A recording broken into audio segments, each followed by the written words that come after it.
Assalamualaikum dan selamat pagi kepada Dr. Sniza dan rakan-rakan yang lain. Hari ini kumpulan kami akan melakukan pembentangan bagi tajuk pendidikan dan pembangunan sumber manusia.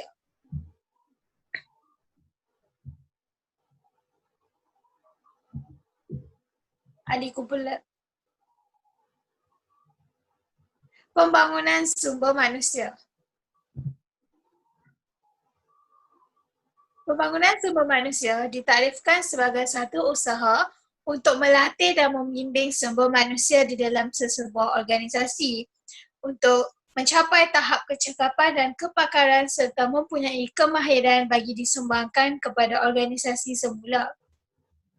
Dalam bidang pendidikan, ciri profesionalisme keguruan perlu dibangunkan secara terancang bagi memastikan setiap dasar pendidikan dapat dilaksanakan dengan berkesan dan seterusnya memberi impak yang besar kepada keberhasilan murid.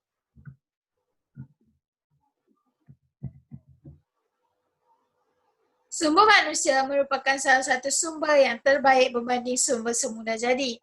Pembangunan material sesebuah negara tidak dinilai dengan sumber daya alam tetapi dinilai berdasarkan kualiti sumber daya manusia yang dimiliki. Kekuatan otak ataupun brain power akan membawa kesejahteraan kepada sesebuah negara. Usaha harus diarahkan ke arah mengembangkan kekuatan otak. Pendidikan adalah faktor utama dalam pembangunan manusia. Sains dan teknologi didapati membawa kesejahteraan dan kemajuan material.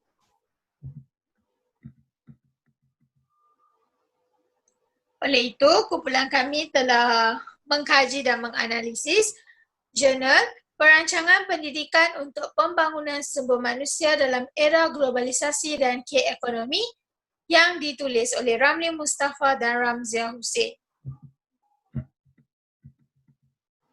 Jurnal ini dihasilkan untuk meninjau perancangan pendidikan ke arah pembangunan sumber manusia dalam menghadapi arus globalisasi dan K-Ekonomi di Malaysia.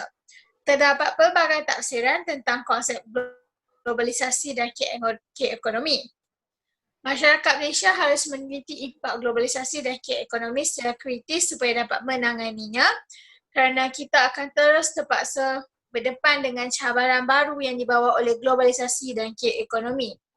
Kemajuan dalam bidang teknologi maklumat dan komunikasi, Information and Communication Technology akan terus menjana proses globalisasi ini.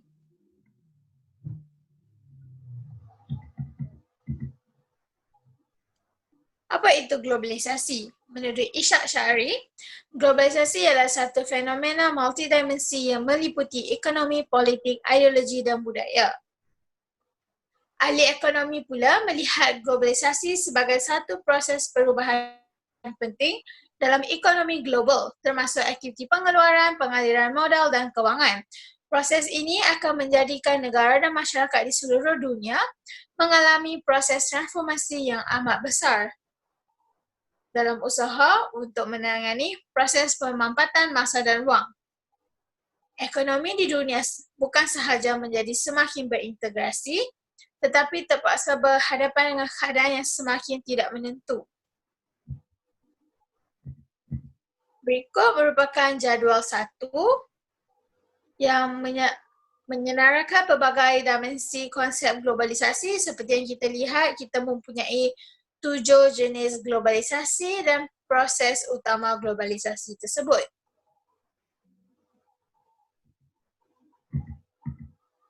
Seterusnya, hubungan antara negara dalam urus niaga perdagangan dan pengaliran modal telah lama wujud melalui proses pengantarabangsaan ekonomi, perdagangan, pengaliran modal dan migrasi antarabangsa menjadi alat pengukur ekonomi antarabangsa. Dalam era globalisasi ini, pengeluaran pelbagai komponen untuk sesuatu barang ini dihasilkan di banyak lokasi dan negara, tetapi disepadukan dalam satu rangkaian pengeluaran yang berhierarki dengan multinational companies, MNC. MNC, negara maju menjadi pusat operasi MNC. Kegiatan yang dijalankan di MNC ialah pengurusan kewangan, penyelidikan, pembangunan serta inovasi. So, hal ini secara tidak langsung, buruh mahir yang digunakan di negara baju, manakala buruh tidak mahir akan digunakan di negara sedang membangun. Penentuan lokasi pengeluaran pula ditentukan oleh faktor seperti kos buruh, kadar cukai dan mana wujudnya kelonggaran dalam pelaksanaan undang-undang pengawalan pencemaran alam sekitar.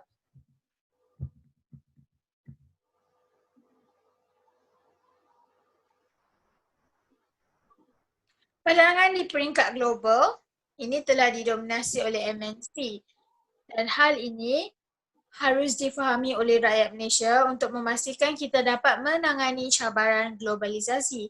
Contohnya, pengusaha kedai runcit tempatan akan menghadapi kemerosotan apabila syarikat-syarikat gergasi seperti Makro, Carrefour, Giant mula terlibat dengan perdagangan runcit.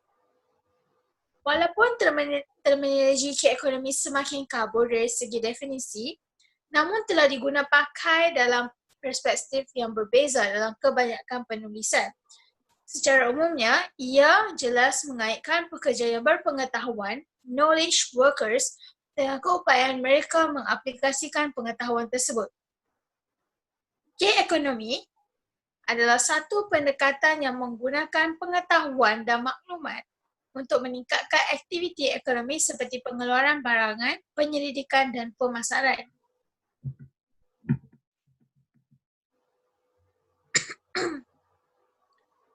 Menurut Pertubuhan Kerjasama Ekonomi dan Pembangunan OECD 1996 pula, K-ekonomi adalah pengeluaran, penggunaan dan agihan pengetahuan dalam semua aktiviti ekonomi yang membolehkan organisasi saiz kecil dan sederhana, usahawan dan kerajaan menggunakan sumber semula jadi yang terhad secara efisien.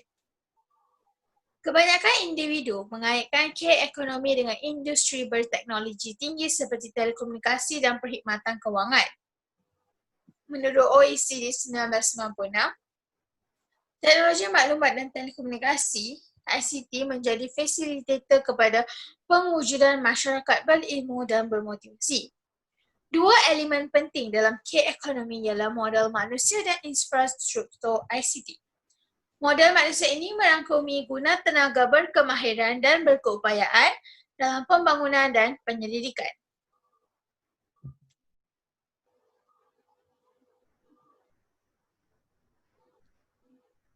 Dalam konteks peralihan ke arah K-ekonomi, adalah penting bagi bakal garda Malaysia dilatih untuk menjadi pekerja berpengetahuan, K-workers. Modal manusia merangkumi guna tenaga berkemahiran dan berkeupayaan dalam pembangunan dan penyelidikan. Kita dapat lihat perkara ini di dalam negara-negara industri seperti Jerman, Finland, Sweden, Amerika Syarikat dan Jepun. Ia telah didokong oleh kekukuhan elemen modal manusia dan infrastruktur ICT.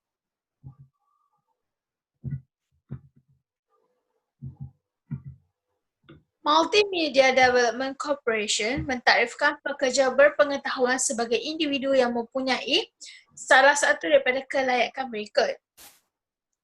5 tahun atau lebih pengalaman profesional dalam multimedia atau teknologi maklumat, ijazah sarjana muda atau diploma dalam mana-mana disiplin dan dengan 2 tahun atau lebih pengalaman profesional dalam multimedia atau IT. Ijazah sarjana atau yang lebih tinggi dalam mana-mana disiplin. Oleh itu, kelayakan akademik merupakan salah satu ciri K pekerja di samping syarat-syarat tambahan seperti pengalaman, kemahiran dan kreativiti, khususnya dalam aplikasi teknologi maklumat dan komunikasi serta berinovasi. Jika kemahiran ICT ini diambil kira sebagai salah satu ciri pekerja K pekerja, Malaysia mempunyai bilangan K pekerja yang lebih rendah dari negara-negara maju. Contohnya, Malaysia mempunyai 10.7% pekerja berpengetahuan jika dibandingkan dengan 22.9% di Jepun.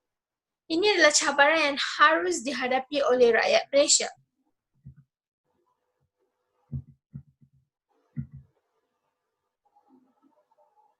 Perubahan struktur ekonomi negara. Pertanian merupakan asas ekonomi kebanyakan negara di dunia. Dengan perubahan masa, struktur ekonomi kini berubah dari sektor pertanian ke perindustrian. Perkara ini boleh berlaku sama ada secara terancang atau secara tidak terancang. Terancang, ia berlaku secara terancang apabila proses ini disusun oleh kerajaan bagi tujuan pencapaian sesuatu matlamat. Manakala secara tidak dirancang, berlaku mengikut peredaran masa, suasana sosioekonomik, sosiopolitik dan kualiti serta kuantiti sumber semasa yang ada. Sejak 2 dekad lepas, sektor industri telah dikenal pasti sebagai penggerak utama atau enjin pertumbuhan dalam proses pembangunan ekonomi Malaysia, selari dengan matlamat negara untuk menjadikan Malaysia sebagai sebuah negara industri yang maju menjelang tahun 2020. Dalam fasa ekonomi perindustrian, faktor-faktor tradisional seperti modal, buruh dan sumber asli adalah penting.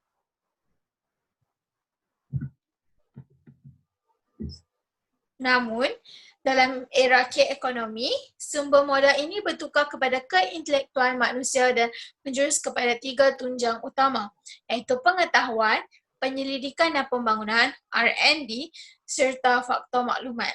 Peralihan ini memberi manfaat kepada pertumbuhan ekonomi melalui penggunaan sumber keintelektuan manusia.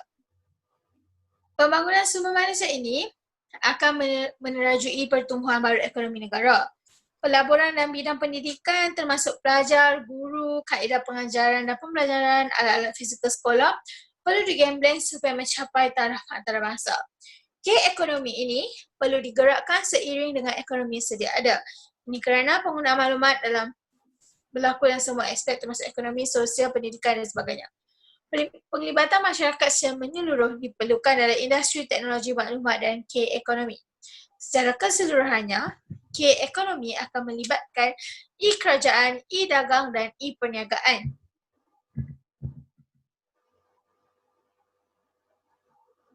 Ekonomi kita dipimpin oleh ICT dengan penumpuan kepada sistem perkomputeran, komunikasi dan teknologi digital. Pada masa dulu, telefon mengambil masa 75 tahun untuk mendapatkan 50 juta pengguna. Tetapi kini, internet hanya memerlukan 4 tahun untuk mencapai jumlah pengguna yang sama. Dalam tahun 1999, hampir 600,000 orang daripada jumlah penduduk Malaysia menggunakan internet. Kemudahan internet ini membuka jalan kepada perkongsian dan pertukaran maklumat berterusan tanpa mengira kedudukan geografi dan perbezaan zona. Contohnya, perniagaan melalui e-dagang ternyata memberi kejayaan kepada beberapa buah syarikat, antaranya syarikat Amazon, sebuah kedai buku maya terbesar di dunia, berjaya mencapai nilai pasaran melebihi 90 bilion.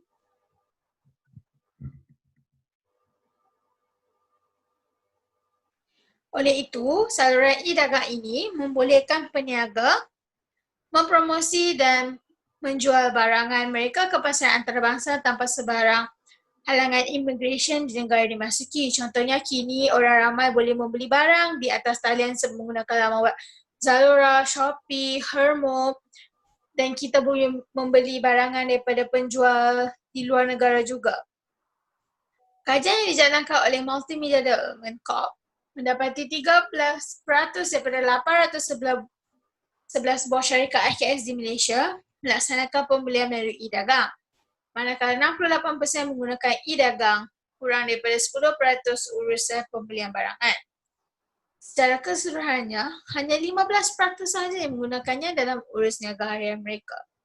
Oleh itu, pembangunan sumber manusia perlu dipertingkatkan melalui pendidikan dan latihan untuk semua peringkat agar peralihan ekonomi yang berlaku ini akan memberi keuntungan kepada semua pihak. Jelaslah bahawa pendidikan merupakan salah satu faktor utama untuk membangunkan sumber manusia. Assalamualaikum. Seterusnya saya akan membentangkan mengenai perancangan pendidikan di Malaysia. Pendidikan semasa kedatangan British bermula apabila sekolah-sekolah Inggeris didirikan sama ada menerusi pemerintahan British sendiri atau menerusi mubalik Kristian. Sekolah-sekolah Melayu berunsur sekular turut didirikan. Matlamat pendidikan ketika itu adalah untuk melahirkan para petani dan nelayan yang celik huruf yang lebih baik sedikit daripada ibu bapa mereka. Seterusnya, Maktab Melayu Kuala Kangsar ditubuhkan untuk anak-anak golongan bangsawan yang akan memegang jawatan dalam jentera pentadbiran kerajaan British. Jawatan perkeranian pula memerlukan kelayakan sekolah Inggeris. Justeru, hubungan antara pendidikan dengan pekerjaan mula disemai dalam sistem pendidikan. Pemumpukan dasar utilitarian Inggeris berterusan sehingga ramai anak watan yang berpindah ke sekolah Inggeris untuk menjawat jawatan penting serta mendapat kedudukan yang dihormati dalam negara. Seterusnya, pendidikan pasca merdeka. Pendidikan kebangsaan bermula setelah Malaysia mencapai kemerdekaan. Ketika itu, ramai rakyat masih buta huruf akibat daripada dasar pecah dan perintah penjajah. Perancangan pendidikan lebih mantap dengan adanya beberapa dokumen rasmi seperti Penyata Razak 1996, Ordinan Pelajaran 1960 dan Penyata Rahman Talib 1961 yang telah menyarankan agar disediakan pendidikan rendah percuma. Seterusnya, bahasa Melayu pula dijadikan sebagai bahasa pengantar dan sukatan pelajaran yang sama digunakan untuk semua sekolah. Pendekatan permintaan masyarakat digunakan dalam perancangan pendidikan memandangkan matlamat pendidikan adalah untuk mencapai perpaduan negara. Namun begitu, pendekatan pelunjuran guna tenaga tidak digunakan ketika itu kerana negara masih mengalami proses pembangunan semula. Bahagian perancangan dan penyelidikan pendidikan ataupun BPPT ditubuhkan pada 1964. Ianya bertanggungjawab untuk mengumpul segala statistik berhubung dengan pendidikan negara termasuk keuangan. Seterusnya, ia juga dianggap sebagai pejabat perangkaan bagi Kementerian Pendidikan dan mempunyai hubungan dengan Unit Perancangan Ekonomi UPE di Jabatan Perdana Menteri. Sebuah suruhanjaya juga telah ditubuhkan untuk meninjau status guna tenaga buat pertama kalinya iaitu pada tahun 1965. Selain itu, peristiwa hitam 13 Mei 1969 menunjukkan berlakunya ketidakseimbangan keadaan ekonomi antara kaum di Malaysia. Dasar ekonomi baru ataupun DEB digubal pada tahun 1970.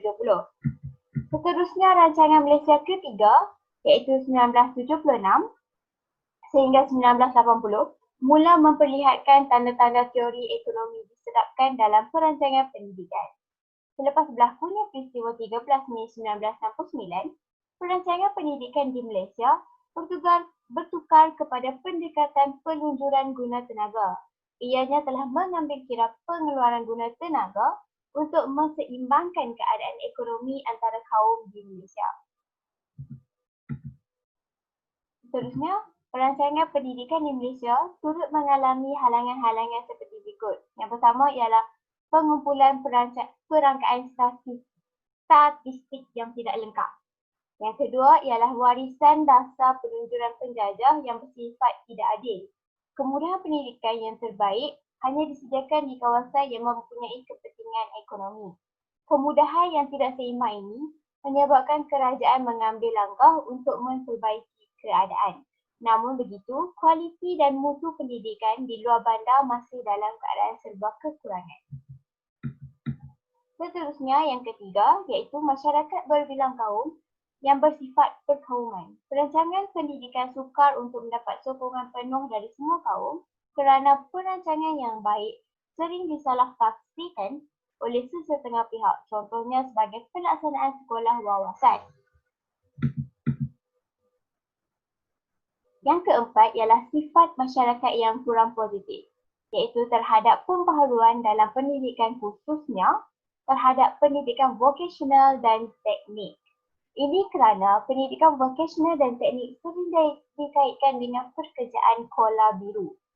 Yang terakhir ialah kos pendidikan yang tinggi yang menjadi beban kepada sumber kewangan negara khususnya terhadap pendidikan teknik dan vokasional. Seterusnya ialah pembangunan guna tenaga ICT di Malaysia. Ekonomi berasaskan pengeluaran ditentukan oleh faktor-faktor fizikal seperti tanah, buruh, modal dan usahawan. Kini, faktor pengetahuan telah mengambil alih kedudukan sebagai faktor utama. Aspek yang paling penting dalam erti ekonomi ialah sumber manusia yang berpengetahuan dan berkemahiran tinggi. ICT merupakan enjin baharu pertumbuhan ekonomi kepada negara yang ingin terus bersaing dalam arus globalisasi.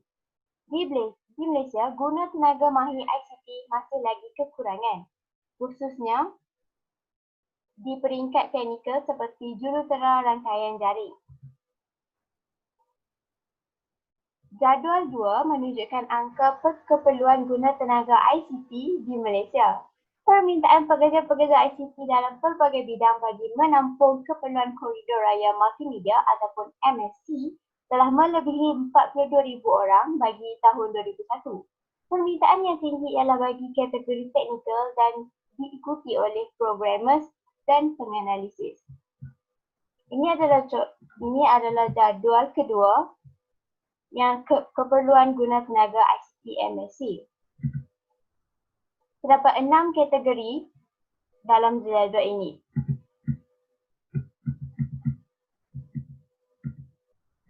Berdasarkan jadual di atas, statistik Kementerian Pendidikan pada tahun 2000 telah menunjukkan jumlah enrolment pelajar dalam bidang sains dan teknologi di institusi pengajian tinggi awam ataupun IPTA berjumlah 49,575 ataupun 29% dan 39,305 ataupun 23% pada tahun 2000. Manakala graduan sains ialah 25,6% dan graduan teknologi ialah 16,7% pada tahun yang sama. Arah aliran ini menunjukkan Malaysia masih belum mencapai keupayaan dalam memenuhi keperluan pasaran guna tenaga mahir ICT untuk mengekalkan daya saing di pasaran global. Walau bagaimanapun, MDC telah meramalkan kekurangan ini dapat diatasi dengan menjelang 2005 dengan mengambil kira kadar enrolment semasa pelajar ICT di semua peringkat tertiary termasuk awam dan swasta. Ia turut dibantu oleh peningkatan dalam bilangan institusi pendidikan tinggi swasta daripada 167 buah pada 1996 pada tahun 1996 kepada 600 buah pada tahun 2000.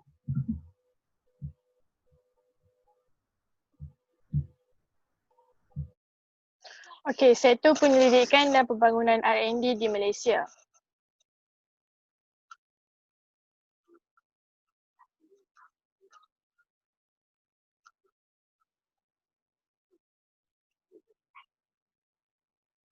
Sistem pendidikan dan R&D yang mantap adalah amat penting dalam pembangunan ekonomi sesebuah negara.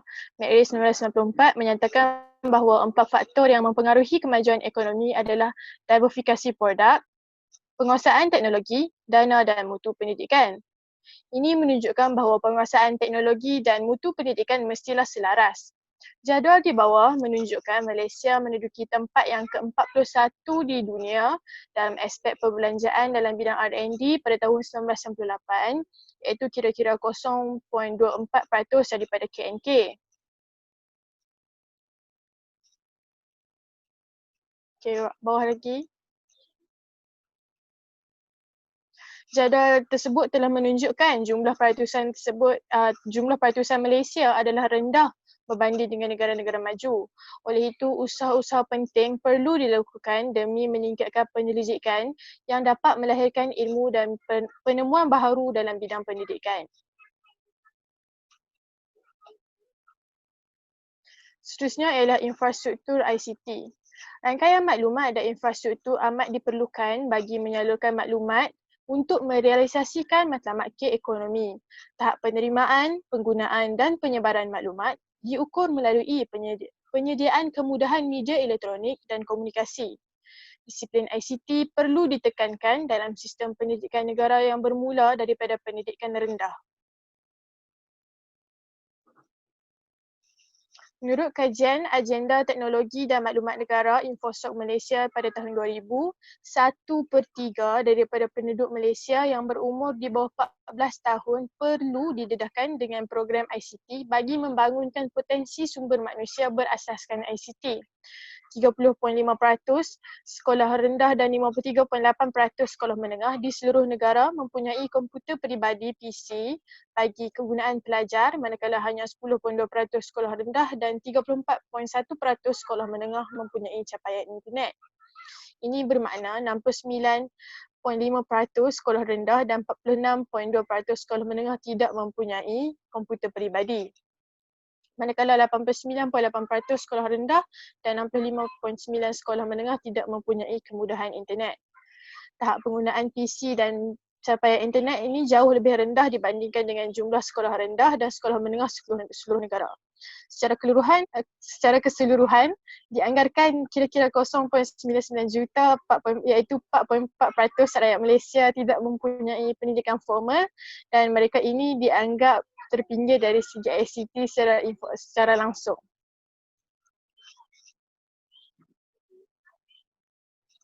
Pencapaian Malaysia dalam ICT juga boleh diukur menggunakan indikator-indikator seperti pemilikan peralatan maklumat dan telekomunikasi iaitu radio, televisyen, telefon, komputer, perisian dan rangkaian dan juga sumber kewangan iaitu bagi membolehkan penggunaan barangan dan perkhidmatan ICT dan kemahiran asas atau keupayaan sebenar menggunakan barangan dan perkhidmatan ICT. Indikator ini juga mengukur tahap ICT ialah pemilikan komputer peribadi ataupun laptop. Tahap pemilikan komputer peribadi di Malaysia ialah 59 orang bagi setiap 1,000 penduduk berbanding 499 orang bagi setiap 1,000 penduduk di Amerika Syarikat dan 422 per 1,000 penduduk di Switzerland pada tahun 1998. Malaysia juga didapati masih jauh ketinggalan dari segi penggunaan komputer dan internet jika dibandingkan dengan negara-negara Asia seperti Singapura, Jepun dan Korea Selatan. Dari segi penggunaan internet, 2.7% daripada jumlah penduduk Malaysia berbanding 15.8% penduduk Singapura dan 38.0% penduduk Finland pada tahun yang sama iaitu 1998.